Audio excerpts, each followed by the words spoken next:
Hello, good morning students. हमने पिछले lecture में लसा निकालना समझा था, लसा गुणनखंड विधि से तथा भाग विधि से, और एक्सरसाइज 10D आप लोगों को लगाने को दिया था। 10D में क्वेश्चन नंबर 9 है, इसे समझ लीजिए। क्वेश्चन नंबर 9 बोल रहा है, वह छोटी से छोटी संख्या ज्ञात कीजिए जिसे 35, 45, 55 से भाग देने पर क्रमशः 17, 27 तथा 37 शेष बचे। अब ये 3 संख्याएं, ये शेष बचने की को बात कर रहा है। क्या हो, किससे भाग देने पर? 35, 45, 55। अब अगर एक चीज देखें तो 35 में से 17 अगर घटाएं तो क्या आएगा? 18। 45 में से 27 घटाएं तो भी आएगा 18। और 37 में से 55 में से 37 घटाएं तो भी आएगा 18। तो यहाँ पर देख रहे हैं, जो शेष बचने को कह रहा है और जिससे भाग देना है, उनका जो अंतर है वो सब बराबर आ रहा है। तो कभी ऐसा क्वेश्चन आए कि जैसे अगर बोला जाए कि कुछ कुछ संख्याओं से भाग देने, जैसे क्वेश्चन नंबर 7 था कि वह छोटी से छोटी संख्या ज्ञात कीजिए जिसमें 75, 80 और 135 से भाग देने पर प्रत्येक दशा में 3 शेष बचे।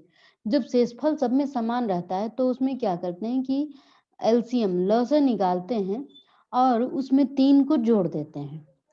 लेकिन अगर जितनी संख्याएं हैं उन सब संख्याओं से शेषफल सबसे अलग अलग आ रहा है, तो हम क्या करते हैं कि शेषफल और उन संख्या का अंतर देख लेते हैं, क्या अंतर समान आ रहा है।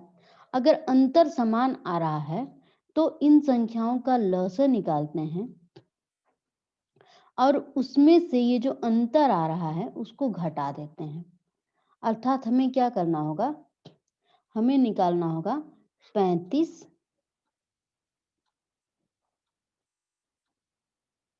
45 और 55 का लसा। कैसे निकालेंगे? 5 से 5 7 जा, 5 9 जा, 5 11 जा, अगेन 7 7 1 जा, 9 जा, 11 जा। 3 से पहले कर सकते थे, कोई बात नहीं। 3 1 जा, ये 1 तो ऐसे ही रहेगा, 3 3 जा 11, फिर से 3 से 1 1 11 एंड लास्ट वन 11 से आ गया 1 1 1। तो अब हमारा जो लसा आ गया, ये आया है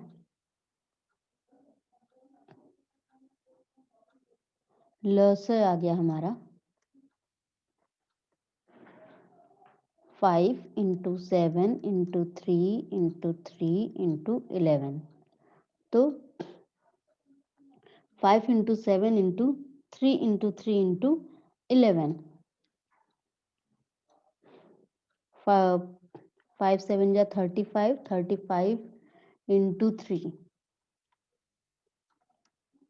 3 5 जा 15, 3 3 जा 9 1 10, ये 105 हो गया। और इसमें 11 से मल्टीप्लाई करेंगे तो 11 5 जा 55, ये 5 11 1 जा 11, तो 1155।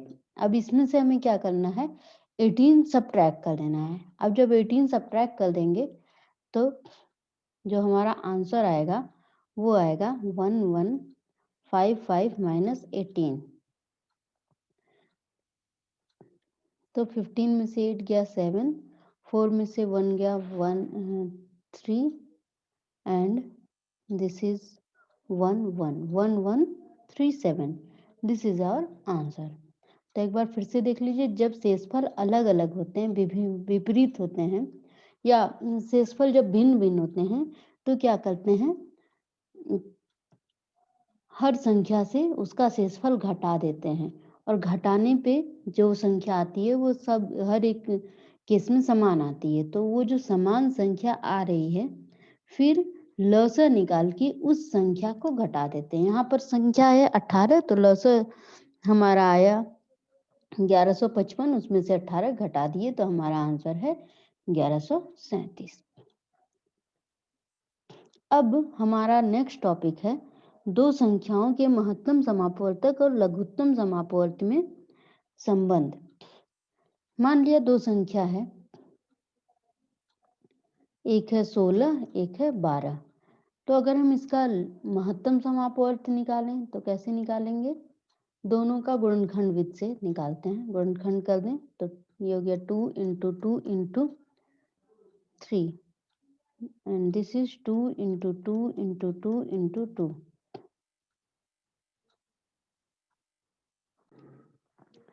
अब अगर हम मस लिखें इसका, तो मस लिखने का तरीका क्या बोले थे गुणनखंड विधि से, कि जितने कॉमन अभीष्ट संख्या हैं, तो यहाँ 2 दोनों में आया है, लिख दिया। फिर से एक बार 2 दोनों में आया है, लिख दिया। अब 3 इसमें है लेकिन इसमें नहीं है, फिर एक बार और 2 इसमें है लेकिन इसमें नहीं है, तो मस हमारा आ गया 4। लस क्या होता है? लस बोला जाता है कि किसी एक संख्या का सारा गुणनखंड उतार लीजिए। तो मान लिया हम 16 का उतार लें, 2 × 2 × 2 × 2। अब फिर दूसरी या तीसरी चौथी जितनी भी संख्या है उसमें देखते हैं कि कौन कौन सी संख्या छूट गई। तो 1 2 बार यहाँ पर आया है, यहाँ पर लिखा गया। फिर यहाँ पर 3 है जो इसमें इंक्लूडेड नहीं है, तो यहाँ पर लिख दिए 3। तो अब दोनों के सारे गुणनखंड इसमें इंक्लूड हो गए, तो हमारा लसा आ गया 2 दूना 4 दूना 8 दूनी 16 तिया 48। तो ये हो गया 48। मसा हमारा 4 हो गया, लस 48 हो गया। अब अगर हम दोनों संख्याओं को गुणा करें 12 × 16, तो क्या हो जाएगा? 12 छक 72, 12 एकम 12, 12 7 19, ये आ गया 192। और अगर लसा और मसा को गुणा करें 48 × 4, तो 4 अट्ठे 32, 4 चौके 16 3 19। तो यहाँ देख रहे हैं दोनों संख्याओं का गुणनफल भी 192 आया और लस तथा मस का गुणनफल भी 192 आया। ऐसे ही किसी भी परिस्थिति में हम किन्हीं 2 संख्या 3 संख्या का हम देख सकते हैं, ऐसा ही कुछ आएगा। तो इसलिए बोला जाता है दो संख्याओं के जो मसा और लसा में संबंध होता है वो ये होता है कि मस गुणे लस महत्तम समापवर्तक तथा लघुत्तम समापवर्त्य। मस गुणे लस बराबर प्रथम संख्या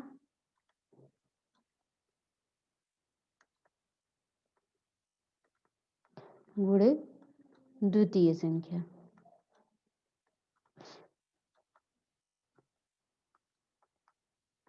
प्रथम संख्या गुणे द्वितीय संख्या। तो अब इस तरह से अगर हमको केवल दोनों संख्याओं का गुणनफल दिया हो और मसा दिया हो तो लसा निकालना हो तो निकाला जा सकता है। लसा बराबर क्या हो जाएगा? दोनों संख्याओं का गुणनफल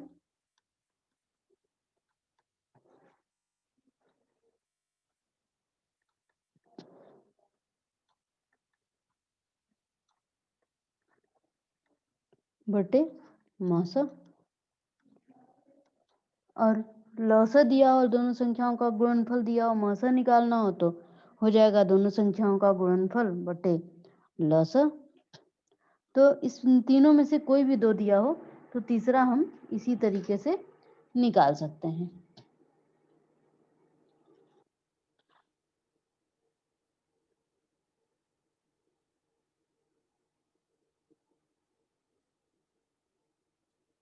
जैसे एक एग्जाम्पल आपका दिया है, प्रयास कीजिए।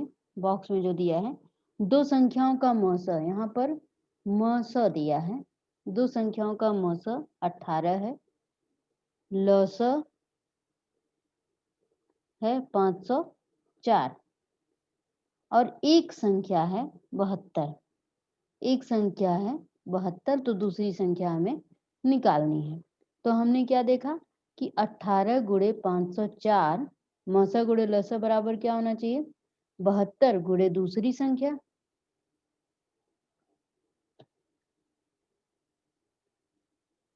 तो अब दूसरी संख्या निकालने के लिए क्या करेंगे? 18 × 504 में से 72 से डिवाइड कर देंगे तो ये हो गया दूसरी संख्या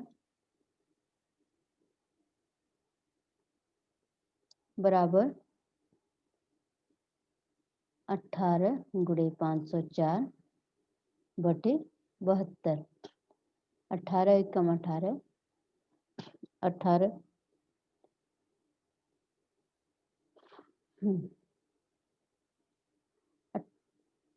18 चौक 72 फिर 4 एकम 4 4 दूनी 8 4 छक्के 24 तो ये आ गया 126। आप इसको 18 गुणे 504 गुणा करके फिर 72 से भाग दे सकती हैं।